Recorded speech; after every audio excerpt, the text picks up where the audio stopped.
So I slowly get back into drawing and doing my own thing. And in the beginning, I just don't try to pressure myself. I'm just glad I get to draw. I don't even care whether the stuff I draw is beautiful or not. I just enjoy the process. And slowly I get back into it, and now actually this is really fun, and I realize it's very important to separate your creative life.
In the beginning, I just don't try to pressure myself. I'm just glad I get to draw. I don't even care whether the stuff I draw is beautiful or not. I just enjoy the process.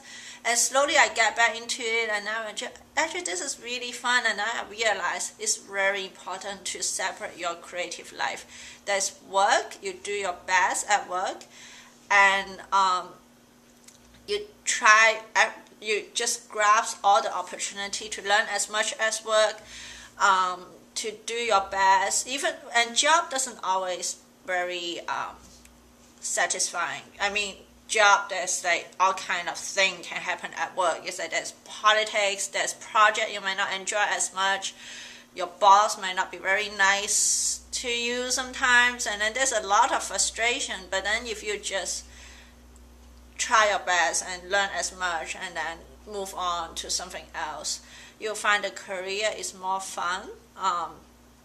Is that you don't take it like that is your life, that's just part of your life, part of the learning progress. And then outside, whatever frustration you can't do at work is that I want to do something fun, I want to do something cute. But like for me, most of my work projects are very male-dominated games, like shooting and blowing things up. It's not the kind of thing I like to do personally, so I just do my own thing outside of work.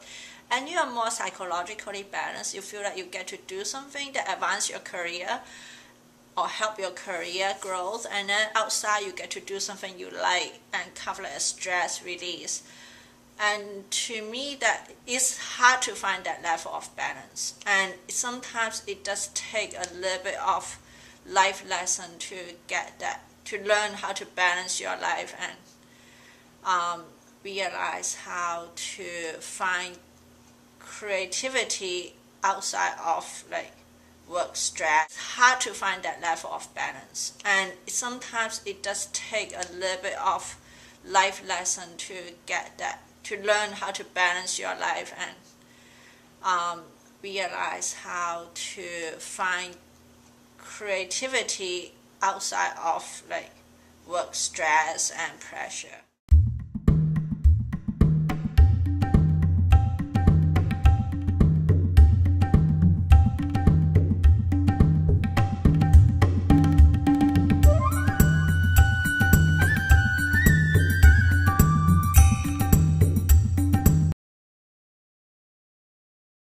The thing is, I like so many people work, and one thing, I'm bad with names, so I like a lot of artworks, and sometimes I can't remember people's name or tend to butcher people's name, so I can't give up remembering names, especially names I have a hard time pronouncing.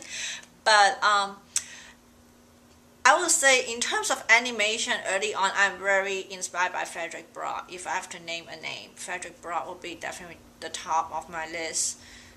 Because his work is not just commercial.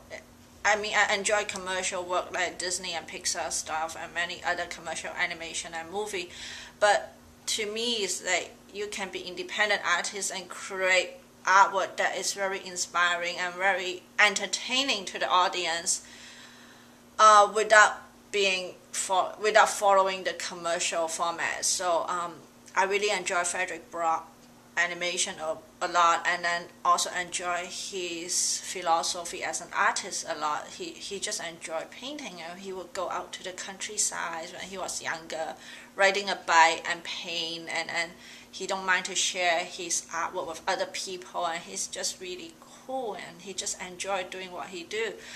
So that would be like one of the artists I really admire, just his attitude towards life and art and the content of his film. And obviously his film is gorgeous and very entertaining and beautiful.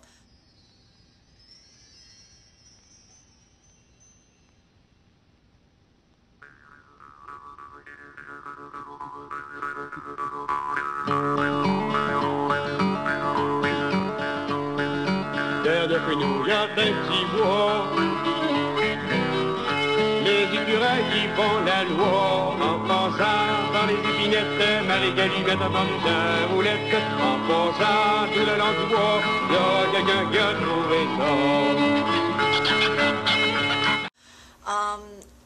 As for other artists, I grew up watching a lot of anime, so Miyazaki is already kind of built in since I was a kid. That's kind of what we watched when growing up in Hong Kong. And then go to film school. I like a lot of Canadian film board animation, even though a lot of the names skip my head. And as for artists, I just like looking at different kind of art, but then a lot of the time my inspiration is actually not come from art. That's the thing. A lot of time my inspiration is come from music or speech or some literature or novel or something. I can't get my inspiration from really weird places, or sometimes I just go out and go travel, and sometimes I don't even need to travel far. Just go out and have fun on the weekend, hang out with my friend, or if my friend crack a joke. Sometimes, a lot of time, actually, my inspiration come from just small everyday thing. Like, I realize as I get older, I tend to get more inspiration from everyday interaction with friends or just everyday experience. That's kind of strange. Like when I was younger, I would look for inspiration that's from more exhaustive sources, like from obscure movie or music or books or something. But this day, I start kind of catching myself, like some of my best inspiration or some of the stuff I do that I enjoy a lot is actually just from looking out of the window, driving down the road, small everyday thing. So maybe something getting older, your perspective is start to change.